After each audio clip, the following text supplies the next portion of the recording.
ito yung Lotus na pressure water, pero actually guys, ang pangit.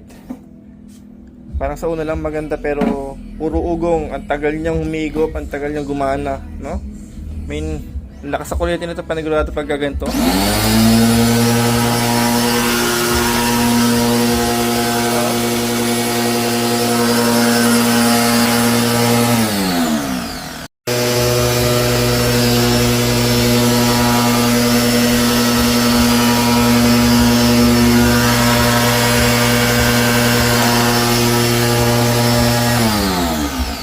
Lotus na pressure washer, no? 1,400 watts siya, no? Pero actually ang tagal niya bago siya gumana. Or magamit mo siya, no? Parang kailangan mo siyang painitin.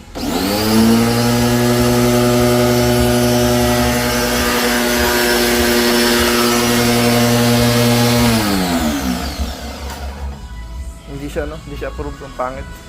So bumili na tayo ng inko, no? Kasi sira yung ating Lotus, no? Puro ugong. Kaya ito, testingin niya yung bago.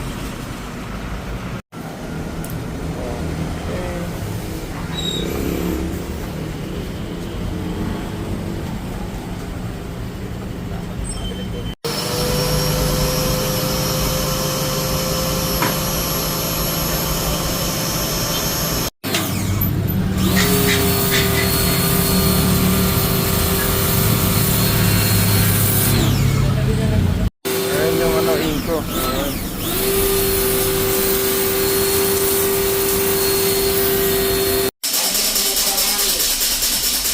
Ito sana mabili, oh. Sakto lang, Ganun din to, no? Oh. Wow.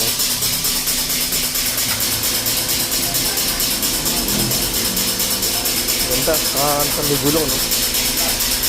Sarap mag-chainsaw dyan. Leto ng tools, Okay, so galing tayo sa inko ulit, Ito yung ating ginagamit na Lotus before. Yeah, sabi sa Shopee yata ito, Lazada. Ito yung ating bago inko, Ayan. Kasi ito.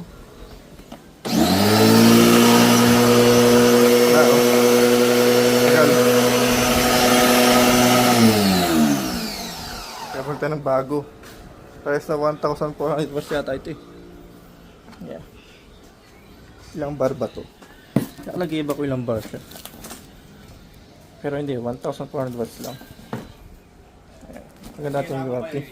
Ayan, so bumili tayo ng pinaka-thread to sa gripo, Tapos yung bagong hose. Para dito. Ito yung sa inko, sa water pressure. And ito sa pinaka-gripo para doon naman. So yun yung 20 meters. 20 meters yan from here.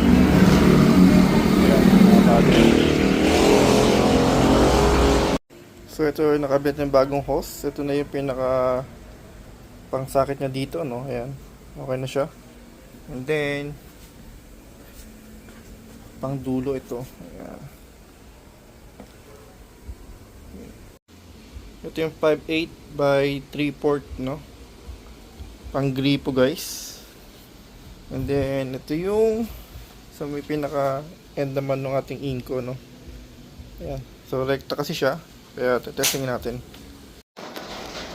Okay naman yung inko, First time na gamit, So para kay Lotus, ang tagal niya painit, tapos naglolo ko naman. So useless lang, may magasa na kuryente.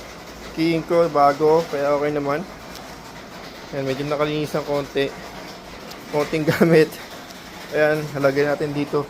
Siguro pag okay na. Medyo nalawang din yung ibang cabinet, Pero ngayon okay na siya. Ayan, at least kahit paano, malinis ng konti para before. Talaga din ng konting grease to. Maingit, So yun. Okay yung inko natin, guys.